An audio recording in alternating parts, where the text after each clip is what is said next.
The journey from Exedra's tutorial all the way to its endgame may be a long one, but it doesn't have to be a hard one. I'm going to show you today step by step how you can make it all the way through the game and everything you need to do along the way. The first step will be to have a party that you can take with you all the way to the end of story mode. After you have completed the game's tutorial, you will have been given both a starter free 5-star character alongside a Lux Madoka to help you with that journey. You will also have gained probably a few 4-star characters that will also be able to help you. There may be many ways of building a team, but right now we're only going to worry about the most simple way to build a team that will take us all the way through not just story mode, but maybe even all the way up to the most difficult mode, Nightmare mode. This simple team goes as follows. You want to have one attacker, one breaker. You want to have one character who is either a defender or a healer. You want to have one buffer. And then you have a last slot which can be either both a buffer or it can be a debuffer. And in some rare cases, it can be yet another defender or healer. Since you already have a Lux Madoka that you're given as part of the tutorial, that means your breaker slot is already filled with a 5-star character. You then also of course have your tutorial character, which is going to fill one of the other slots, unless of course it's also a breaker character, in which case it should override the Lux Madoka slot.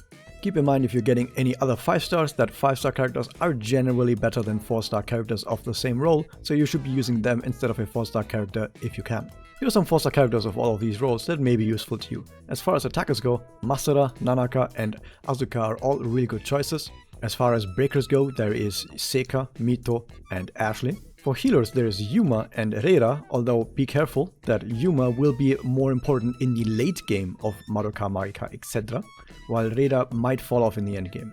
For buffers, all of the 4-star buffers being Hazuki, Rika and Riko are all very good choices. For debuffers, both Ayame and Himika are good choices. And as far as 4-star defenders are concerned, there's only Kokoro. If you do not have at least a 4-star character in each of these roles, I would recommend throwing a few more roles at the gacha until you can fulfill all of these roles with at least a 4-star character. It is not vital to have these characters immediately, but after you've made it through a few of these story mode labyrinths, you probably want to aim for something like this. Once you have filled every slot with at least a 4-star character, I would lock in those characters and then stop rolling the gacha for a while until you've made it all the way through story mode. This then brings us to the very first milestone that I want you to achieve. This first milestone will be to make it all the way to the Oriko Magica segment, where you are then going to fight against the Needle Witch. As you can see, fighting the Needle Witch has a suggested party power of about 18,000, so I want you to reach about 18,000 with that initial party that you put up. In order to increase a character's power rating, you both want to of course level them up as far as you can. This should be your #1 priority. And then your secondary priority should be raising their magic level. With magic levels you want to prioritize your attacker first, as they scale the best with their stats. If you are both happy with your level and your magic level, you can then also increase the level of your special, since this will also increase your power rating. Power rating itself doesn't mean anything, but it can be a somewhat helpful guide in understanding how strong your party is compared to whatever content you're fighting. As you make your way through the game, you will also be unlocking portraits. You should also make sure that when you unlock a new portrait that you might want to equip it on someone if it has the correct stats for you. As far as portraits are concerned, don't worry about which portrait to specifically equip on each character. What's more important is that they give you the correct stats. And it is quite simple to figure out which stats you need. As far as your attacker is concerned, they want to have as much attack as possible. Your breaker and your buffers and debuffers all want to have as much speed as possible. So if you can find those, equip those. Your defender will want to have more defense, and your healer will most likely want to have as much maximum HP as possible. You will not be able to immediately give every character a portrait that has the correct stats that they need, but simply make sure in that case that you give them the portrait that have the highest amount of base stats on them. Don't worry too much about portraits at this point, as the further you get into the game, the more powerful the portraits you unlock will become. And at the very beginning, as long as you have portraits on your characters, you're probably doing pretty good already. The actual choice of the best portraits only becomes important later. You will also at some point unlock the Battler mode, which is basically the medium difficulty. But you should not actually do any fights on Battler difficulty, and that is for an interesting reason. In Battler difficulty, you can actually skip any fight, as long as your party is above a specific required power level. For example, in this case, I can skip this boss fight if my party's power rating is above 4000. For me, it's grayed out since I've already done this fight. Since clearing Battler mode stages with a skip still gives you the exact same amount of resources and player experience as if you had actually done the fight yourself, you should always make sure to skip as much of Battler mode as you can. In fact, I would prioritize making your way through story mode while repeatedly checking if there are more Battler mode nodes that you can skip. And if you cannot skip any more nodes because the power rating becomes too high, then you should go back and progress more through the story mode. Along your way of making your way through story mode, there are other ways of increasing your party's power if you need to. First, there are upgrade quests, which you will gradually unlock. These upgrade quests allow you to get more resources to strengthen your characters. You can get both resources that give you experience points for your characters and resources for more magic level unlocks. Personally, I would at first prioritize getting some of the experience gems to get more levels on your characters, but do not use too many of your QP on these quests. You will need this QP later, QP being the points in the stamina system. Another way is to look at whatever events are currently running and do as much of these events as you can. In each event you can do 5 battles a day, and each of these battles will give you some event rewards which you can turn in for various prizes. And these prizes are resources that will help you build your characters even more. Sometimes one of these events will have something called a score attack button that you will see on this screen, and if you go into score attack you can fight some bosses, some of which on low difficulty you may already be able to defeat. By defeating these bosses you will gain more resources. You will at some point also unlock the union feature, and you should definitely make sure to join a union if you can, but this is not vital to do. Right now, as I'm recording this, there are no big union features that are yet implemented, but you'll be able to complete some of your checklist missions by being in a union. You will also unlock the PvP system. Now you do not need to worry about actually winning in PvP, but you should be able to go in here and play 5 battles a day against any teammate you can find, as simply playing PvP battles will give you resources even if you lose all of them. So make sure to play 5 battles a day to get all of the resources that you can. In this case, these specific resources can be traded in for various other resources that might help you building your character. The last mechanic of note in this stage is the hard file quests, which you can also do 5 a day of. You will unlock more hard file witches as you clear more of the game's story mode. You will even unlock further witches later on in nightmare mode. Generally, you should make sure to beat whatever the currently strongest witch is you have at your disposal, and then do 5 skips on those every single day. This is not very important at the beginning of the game, but it's good to get started on this early, since it has a daily limit. The reason for this is that you will need to make your way through these hard file quests to unlock harder hard file bosses, and the harder hard file bosses will give you more hard file experience. And hard file experience increases the hard level of a character, which will give them bonus stats, as well as unlock their personal portrait, which sadly is useless, but also unlocks their personal story. With everything that I've just mentioned, you should eventually make your way all the way to the standard Needle Witch and fight it. And once you have, you will unlock a whole bunch of stuff. This is because Needle Witch was the final boss of the game when the game released. By beating Needle Witch on story mode, you've now completed the first step and your first big milestone. Give yourself some congratulations. It gets harder from here on. Your next step will be to do everything again except on Battler mode. As I just mentioned though, on Battler mode you don't actually need to do any of the fight, since if you have the required party level you can skip any of the fight, and this should be your next goal. As you can see, the required party power is now 44,800, so we need to do a lot of power rating increasing. In order to increase your party's power level, you will want to raise everyone's level as well as magic level. But in order to do both of this, you need a higher player level as well. You will gain more player experience by beating both story mode content, battler mode content, and nightmare mode content for the very first time. By the way, nightmare mode was one of the things that we unlocked by defeating the Needle Witch on story difficulty. Now, since the game has already been released for a while, there are actually more story node bosses that you can do at the very end, even after Needle Witch, which will of course give you even more player experience. As you progress through the game, you will also unlock more strengthening quests that give you even more materials, so now might be a good time, once you have started to struggle a little bit at the very end of story mode, and maybe if you're missing a little bit of power rating to skip more battles in battler mode, that you might want to spend more of your QP on both experience orbs and on your magic unlock materials. Once again though, don't empty all of your QP immediately and only use as many as you need to get through the very next few battler mode battles. You also want to start climbing nightmare mode at this point, so you now have 2 fronts to progress the game on. While I did mention that the next big milestone will be to defeat the Needle Witch on Battler mode, that doesn't mean that we're only doing Battler mode at this point. In fact, we wouldn't get very far since we can only skip, and at some point our power rating would be too low. That is because we're now also going to start progressing through Nightmare mode. Even though Nightmare mode is a tougher difficulty than Battler mode, the earlier stages are still fairly low in the required power rating and should be attempted immediately as soon as you beat Needle Witch, as the rewards in terms of the portraits that you gain from Nightmare mode are extremely powerful.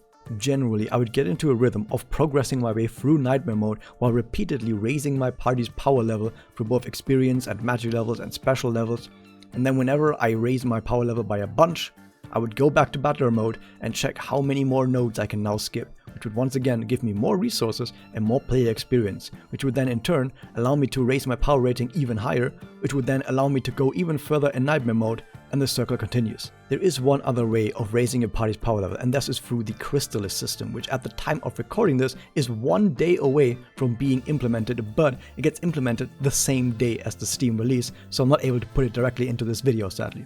That said, we do know a bunch about the Crystallis mode already, and you unlock it by beating the Rose Garden Witch Part 1, which is this window right here, on Nightmare mode.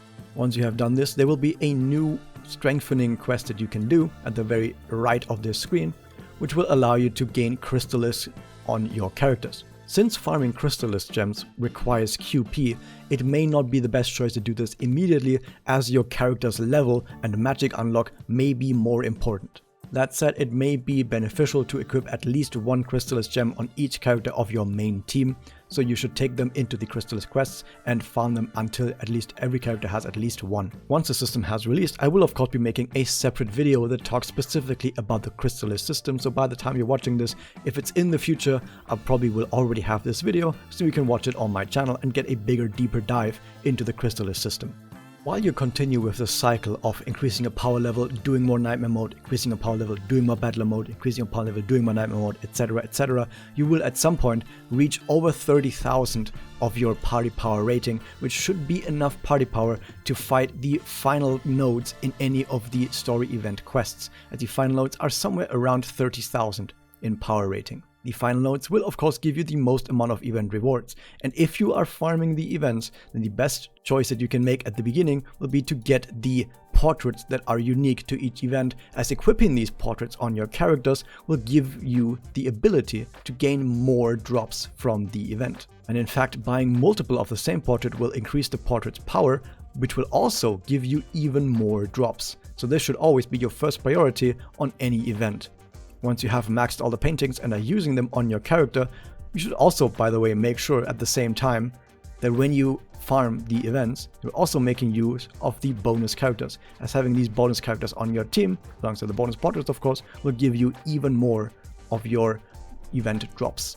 And then after getting all these portraits and upgrading them to the max, of course, get as many resources from the event as you can and prioritize those that you need to increase both your level, but specifically those that you need to increase your magic level, as those will give you a lot of power rating. If you feel like your character already have a decent magic level and it takes too many resources to increase it any further, you should also make sure to increase everyone's special level, as special level also gives you a lot of party power rating. Aside from that, you should also make sure to buy at least one memory ticket from any event that is currently up. You can use one memory ticket to permanently unlock one of the archive story events. This archive includes every single event that has run since the game has released, meaning you can still replay these events. However, in order to unlock an event that has run in the past and that you missed, you'll have to use a memory ticket. Now once you have unlocked one of these archive events, you can then play it as if it was a normal story event with, of course, 5 battles a day. This not only allows you to read every single story in the game, even those that you missed, you're now able to also farm these old events. Personally, for farming, I like using the Memories of You Part 2 event, since these characters in the bonus list are very easy to obtain, especially because it includes both Lux Madoka and 2 4-star characters. The reason you want to farm archive events is because the entirety of the archive has one combined event shop with combined archive medals, and these archive medals can be used for other various special prizes and rewards, as you can see, and this shop resets every single month, meaning you want to make sure to get as much as you can out of the shop every single month. So farm those archive events alongside the currently running events. The last little mechanic you can make use of to further increase your team's power rating is to try and climb the tower. This is generally a very important thing to do, as climbing the tower, as well as doing score attack, will give you shards of 5-star keys, which can then be turned into free 5-star characters. However, you will generally gain a whole bunch of resources by climbing the tower. That said, the tower gets extremely difficult rather quickly, so if you cannot climb the tower very far, that's fine. Simply get as much as you can and then get back to progressing through Battle Mode and Nightmare Mode. Between all of the different ways that I've mentioned to increase your party's power rating, at some point your power rating will become high enough that you will be able to do the end of Step 2, which is skipping the battle for Needle Witch Battler Mode. And with that, we've reached our second milestone. Congratulations, pat yourself on the back once again. We've made it through most of the game already. However, the last bit that's left is also by far the hardest one and will take the most amount of time. You might have already guessed it, but the third out of our 4 steps on our journey to the end game will be to beat the Needle Witch now on Nightmare Mode. This was the toughest challenge in the game when the game released, and even to this day it is an extremely difficult challenge for any new account, but once you beat this, you have made it to the actual end game. As you can see with the suggested party power, it is extremely high, even compared to my best teams, and that is because when you get to the later parts of Nightmare Mode, the suggested power simply becomes way higher than you can reasonably achieve at the current moment. That said, the very day after I'm recording this video, the level caps get increased, which means that this suggested party power might not actually be that high anymore. Even so, this still is going to be our next goal, and for party power that I want you to achieve before attempting this, it is somewhere around between 53,000 to 55,000. That is a party level that can conceivably beat the Needle Witch, depending on how good your team is, even at lower party power though. You should at this point also be somewhere around halfway through Nightmare Mode. There's only the second half of Nightmare Mode left at this point. Keep in mind though that once again, since there are more stages that have been released after the game had released, there are more Battle Mode stages that you can still do after the Needle Witch to gain even more player experience and resources. Now, however, we should be getting close at this point to the point where you are getting player rank 100. And alongside player rank 100, you should also be getting your Puella Pictura to a high enough level where you can unlock the highest level of Strengthening Quest. That level being 20. And once your Strengthening Quest reaches level 20, rank 20 as you can see right here, this is where now the time comes to dump every single piece of QP that you have into this. You might have multiple hundreds of QP at this point. Dump all of them and get as many materials out of this as you can. Both experience points for all of your characters to get all of them to level 100, and after tomorrow's patch to level 120. And then also try to get everyone to a magic level of at least 110 using all of these materials, as well as all the materials and resources you have gained through doing various events. In fact, if you gain a lot of materials through various events, tower, score attack, etc., you can even push for everyone to be magic level 120. Beating the Needle Witch on Battle Mode might also be around the time where the struggle might become too much for you to still try and use your regular team, and you will definitely want to upgrade your team at this point, if you haven't done so already. I didn't mention this before during Step 2, but yes, at the very end of Step 1, you have also unlocked the ability to use Support Kyoku. Support Kyoku allow you to equip a character to another character, which will not only give some of the stats of that character to the other character, but will also, if certain requirements are met, give you a special ability to that character. Now, the special ability might be rather important. However, one thing to keep in mind is that in order to gain the most out of this system, you will need to raise up the character that you're equipping as a support character.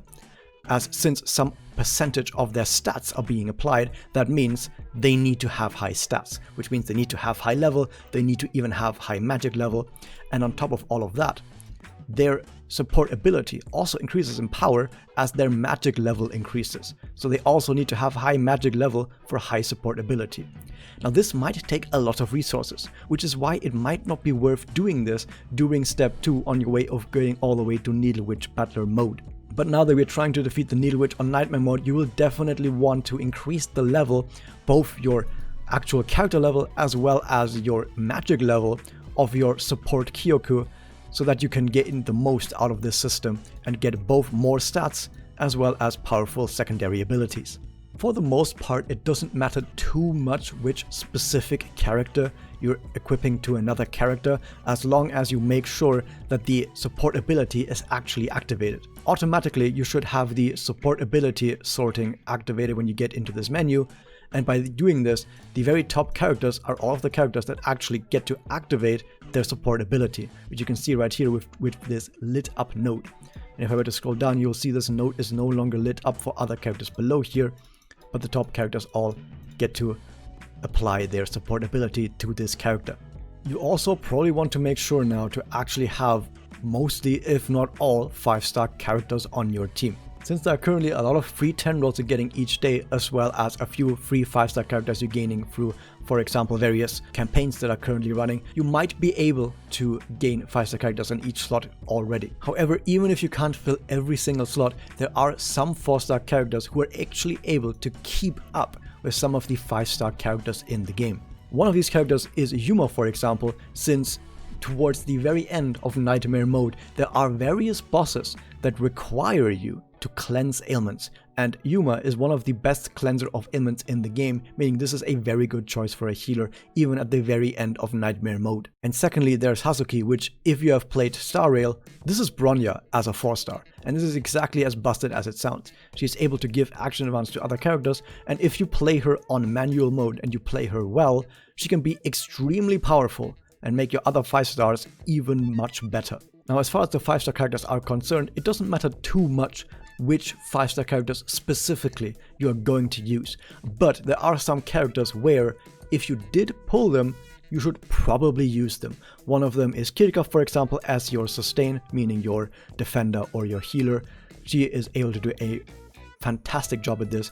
As far as attackers go, if you, for example, get a Homura, of course, a Homura is going to do extremely well for you. Otherwise, as far as breakers go, if you manage to get a Pluvia Madoka, you can rest assured that your account is now one of the best accounts out there, since Pluvia Madoka is easily the best character in the game, and if you have her specifically as your breaker, then you don't need to worry about much. Now, if you don't have Kirika and you want another sustain who is really good, there is also, of course, Kaede as a 5-star healer who is extremely powerful as well, and similar to Yuma, can also cleanse ailments. And if you have a Kaede, you don't need Yuma anymore and you can throw her away. As far as buffers and debuffers are concerned, there are some really powerful 5-star debuffers, basically all of them, with Moemura, with Mami, with Mabayu, and while Tsuruno may be the worst out of them on the field, as far as support Kyoku goes, Tsuruno has one of the best support Kyoku abilities in the game, so you can equip her to whoever your buffer on the field is.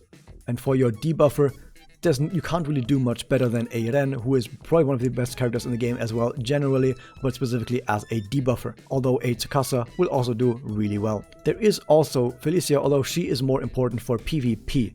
You can technically use it in PvE since she can stun enemies, but the stun is extremely unreliable against bosses and will probably not actually be that good in most cases. There is still one last thing to sort out on our characters, and that is the portraits. I mentioned earlier that you'll be gaining more powerful portraits as you continue making your way through the game, and now is the point to actually worry about what portraits you have on you. I did mention the stats you need before, which are still the same. You want attack on your attacker, you want speed on basically everyone else, except for your defender, who will want to have defense, and your healer will want to have HP.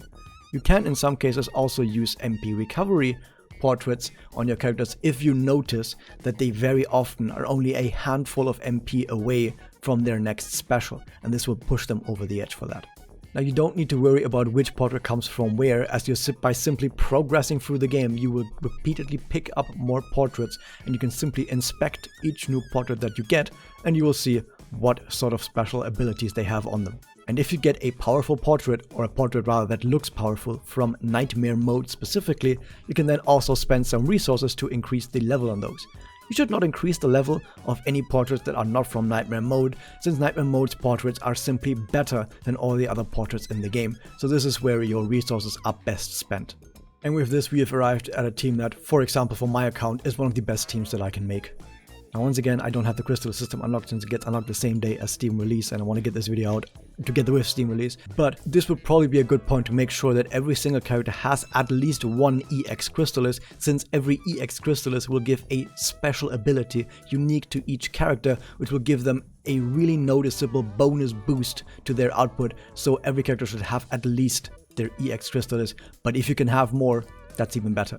Since people were of course able to beat Needle Witch Nightmare after a few days of trudging through Nightmare mode, even before the level cap increase and before Crystallis release, with this it should be now much easier.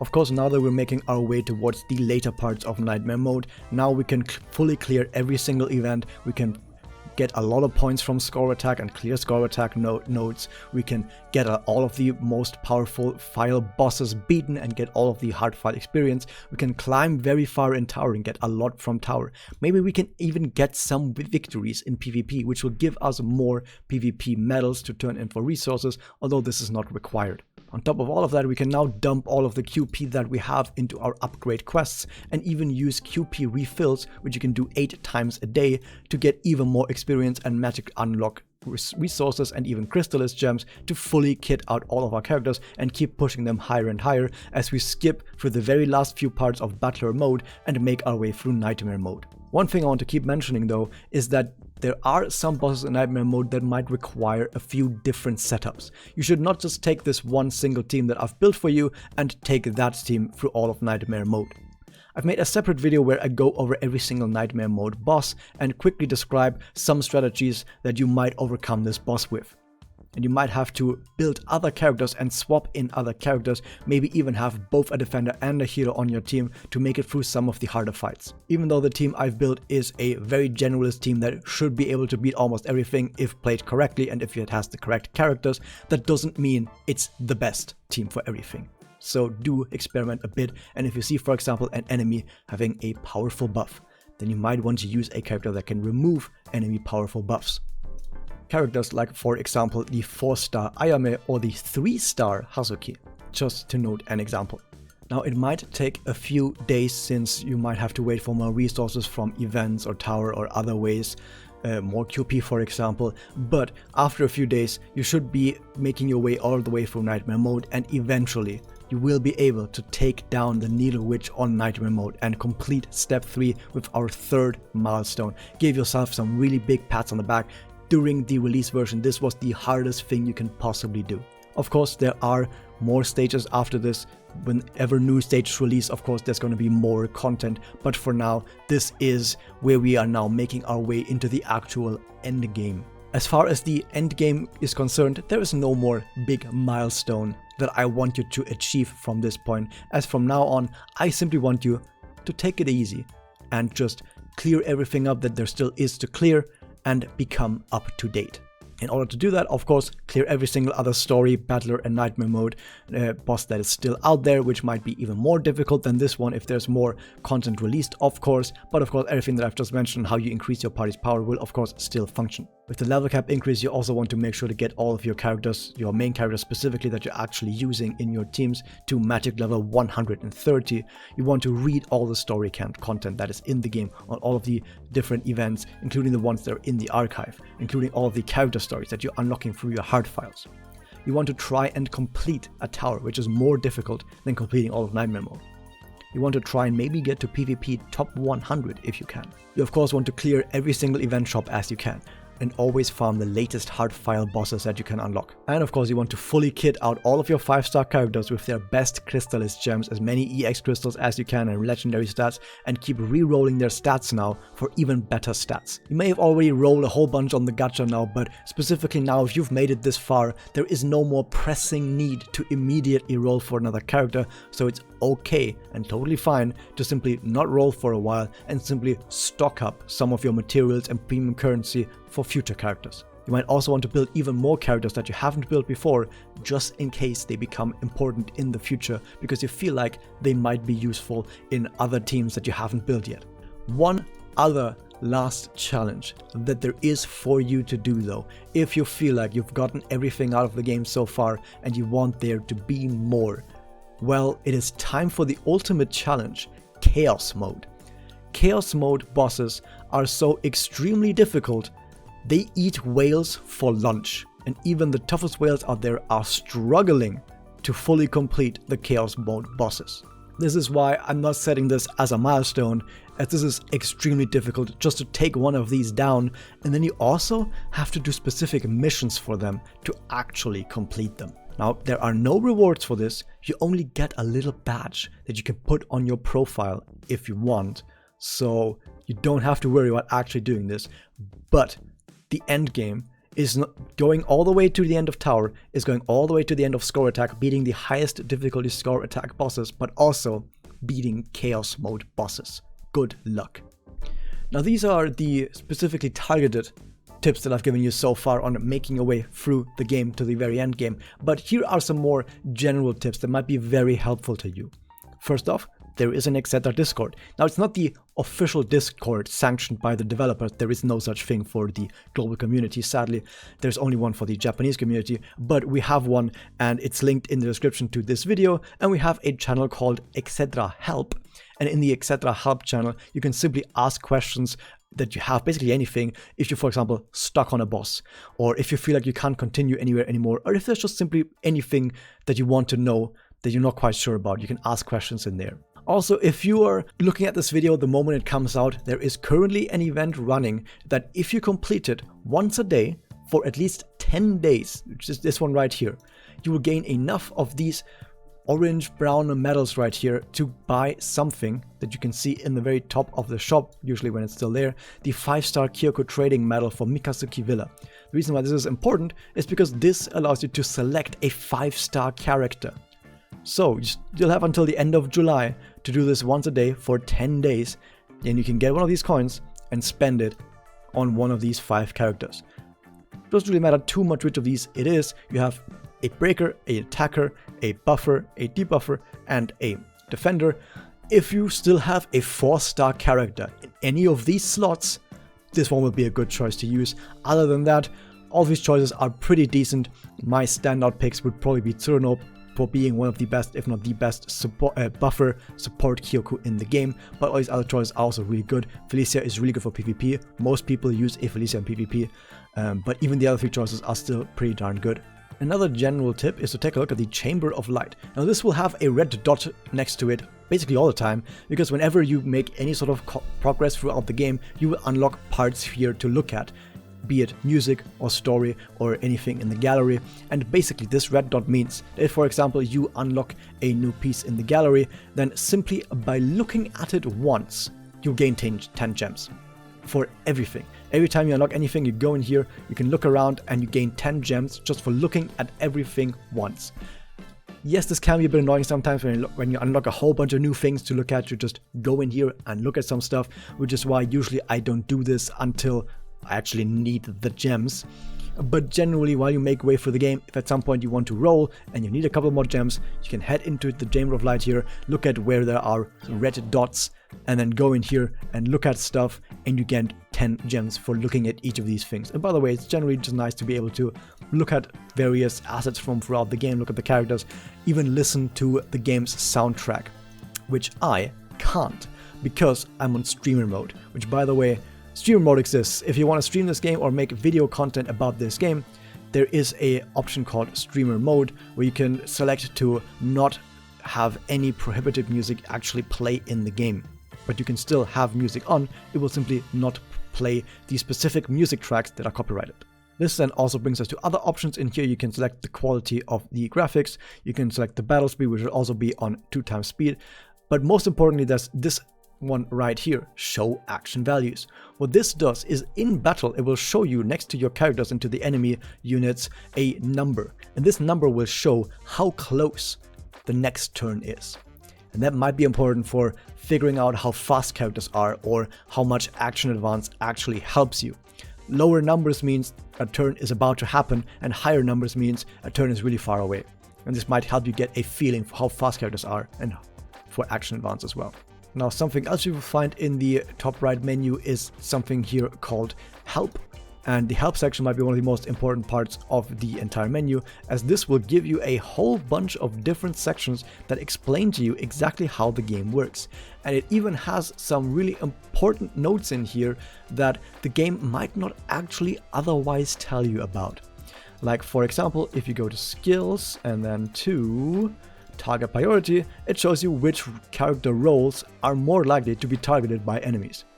There's some really important stuff in here. You probably want to actually take a look at all of this if you're not quite sure how various things in the game actually work. Something else to note is you also go to this data transfer button right here, which will allow you to either link your account to a social media account like Google, for example, or create a password and an ID for you, and by using either the linked account or the password and ID, you can log yourself into the game. If you, for example, delete the game, or if you play on another device, you want to make sure that you always have data transfer. Probably as soon as you start the game, you want to go into data transfer if you're okay with your account, and make sure that your data transfer is set up so that you cannot lose your account accidentally. Another general note, I mentioned this earlier, but if you're struggling with a boss, just try and experiment a bit with other teams. You don't need to repeatedly faceplant with the same team if you feel like that team just isn't doing it. On a side note, there's a stat called Break Effect. This effect is useless. It does basically nothing. It gives you maybe about 100 damage more throughout an entire fight. A fight that might have 1 million of damage requirement to beat. So yeah, it's useless. Don't use Break Effect, just ignore it and act like the stat doesn't even exist. You might always want to make sure to sometimes check your missions up here, because there might be limited time missions, and you should scroll down a little to see if there are any limited time missions that you haven't completed yet, since sometimes there will be some limited time missions that get added that you might not know exist, and doing them can give you bonus resources too, so do not miss out on those.